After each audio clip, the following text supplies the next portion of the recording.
Bismillahirrahmanirrahim. Assalamualaikum warahmatullahi wabarakatuh. Para jamaah al-Asran rahimakumullah, berjumpa kembali bersama Teh Im pada kesempatan kali ini. Alhamdulillah, tentunya masih di channel Al-Asran. Semoga semua yang baru bergabung diberikan kesehatan oleh Allah ya, sehat lahirnya, sehat batin kita, segala situasi kondisi apapun selalu penuh dengan rahmat, maufirah dan juga inayahnya Allah. Amin ya Allah ya rabbal alamin. Kali ini beberapa hari ini Teteh lagi senang bermutolaah membuka kitab Qurratul Uyun ya. Bagi yang sudah sering mengikuti channel Al-Asran mungkin sudah tahu kalau kitab Qurratul Uyun ini adalah kitab yang berhubungan dengan bab rumah tangga. Dan kali ini Teteh membuka halaman ini sudah Teteh kasih tanda ya halamannya. Di sini Teteh menemukan ada beberapa referensi dari pendapatnya para ulama yang menerangkan ada waktu yang dimakruhkan bagi kita pasangan suami istri untuk melakukan berjima seperti itu ya. Dan tentunya ya ada juga saat-saat tertentu ataupun waktu tertentu yang diharamkan, cuman kali ini Teteh ingin membahas yang dimakruhkannya. Baik. Bismillahirrahmanirrahim. Bismillah, alhamdulillah, wassalatu wassalamu ala rasulillah. Untuk referensi yang pertama, di sini dikatakan bahwa la tujami'u ra'sa lailati syahri wa fin nisfi. Begitu ya. Jadi kalau bisa gitu ya. Kalau bisa kita itu tidak menggauli istri kita pada malam awal bulan dan juga tengah bulan. Berarti kisaran tanggal 1 sama tanggal 15-an mungkin ya. Yang dimaksudkan bulan di sini ini bulan Hijriyah ya, bukan yang dimaksudkan dengan hitungan tahun Masehi, tetapi hitungan tahun Hijriyah. Kalau kita mungkin mengenalnya dengan tahun Islam, seperti itu ya, dari perhitungan bulan, bukan dari perhitungan matahari. Dan kemudian di beberapa antara mujtahid fatwa, di sini ada yang disampaikan oleh pendapatnya Imam Ghazali. Ya, Teteh pernah melihat ada di dalam kitab Ihya Ulumuddin dan juga pendapat ini juga sama yang disampaikan oleh Imam Ibnu Hajar. Kalau Imam Ibnu Hajar itu di dalam kitab Tuhfatul Muhtaj. Beliau, Imam Ibnu Hajar dan juga Imam Ghazali itu berpendapatnya sama. Dan kita ketahui kalau Imam Ghazali ini termasuk ulama tasawuf ya, ulama mutasawwifin. Dan ternyata keterangan yang disampaikan Imam Ghazali ini dikutip kembali di dalam kitab Qurratul Uyun yang Teteh bacakan ini. Ya. Jadi bahasanya seperti ini ya. Ini yang disampaikan oleh Imam Ghazali.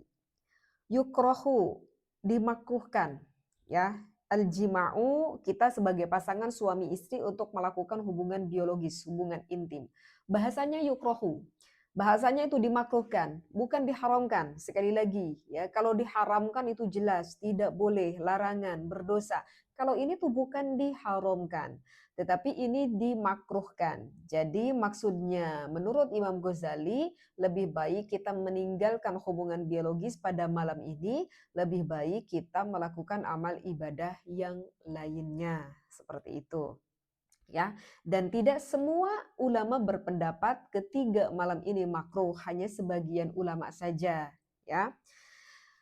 Nah, kata Imam Ghazali, malam apa saja itu kurang baik kita melakukan hubungan biologis ini fi salasati layalin minasyahril awal wal akhiru wan nisfi. Jadi kata Imam Ghazali pada apa? Pada awal malam, awal bulan maksudnya, pada awal bulan, setiap bulannya ya, setiap bulannya, kemudian pada tengah-tengahnya, tengah bulan, kemudian wal akhir, pada akhir bulan. Jadi setiap bulan gitu ya. Jadi kalau dari akhir sama ke awal itu nanti nyambung ya. Jadi ada sekitar 2 malam mandong ya nanti yang kurang baik menurut Imam Ghazali dan juga menurut Imam Ibnu Hajar. Nah tentu harus ada alasannya dong. Kenapa sih atau apa sih alasannya gitu ya Imam Ghazali sehingga menghukuminya makruh. Menurut beliau, menurut Imam Ghazali, kenapa dimakruhkan bahwa inna syayatina yahdurunal jima'a fi hadhil layali. Karena setan itu hadir melakukan hubungan biologis pada ketiga malam tersebut. Apa nih teh maksudnya? Wa yuqalu inna syayatina yujami'una fiha. Nah, kata Imam Ghazali, ya gitu ya, jadi setan-setan itu melakukan hubungan biologisnya yaitu pada setiap awal bulan, setiap tengah bulan, dan setiap akhir bulan. Sehingga dimaklumkan karena kelakuan ini sama percis seperti kelakuannya para setan. Kok pakai para ya? Ya, oleh setan-setan gitu. Jadi setan-setan ini melakukan hubungan biologisnya sekali lagi pada awal, tengah, dan juga akhir. Nah, itulah yang menjadikan alasan, yang menjadikan landasan bagi kita kurang baik seperti itu. Ya, meskipun kalau Teteh itu melihat di dalam kitab Tuhfatul Muhtaj, kalau keterangan ini ditolak. Keterangan ini seperti yang dikatakan oleh Imam Ibnu Hajar, oleh Imam Ghazali ini banyak yang menolak. Kenapa banyak yang menolak? Karena memang dalil ini tidak sabit seperti itu, ya. Bukankah eh, apa itu kalau kita ingin setiap melakukan amal perkara apapun itu kita harus bertawudz, kita harus berdoa, kita harus ingat kepada Allah, maka insya Allah setiap amal apapun yang kita lakukan kita tidak dibarengi dengan syaitan. Oleh karena itu, di dalam kitab Tuhfatul Muhtaj, jika kita mau melakukan hubungan biologis, ingat karena ini adalah ibadah, landasannya ibadah, sehingga ketika kita mau bergaul, jangan lupa dulu, berdoa dulu, ingat dulu kita kepada Allah. Yang nggak tahu doanya cukup Bismillahirrahmanirrahim. Niatnya ibadah karena Allah. Dan tidak perlu diucapkan oleh lidah kita, oleh lisan kita, cukup di dalam hati saja. Ya, jadi ya kita hargai namanya suatu pendapat, kita mau mengikuti pendapatnya Imam Ghazali sehingga pada awal, tengah, dan akhir mau melakukan amal ibadah yang lain, monggo silahkan kita berbijaksana. Tetapi Teteh gimana ini Teteh?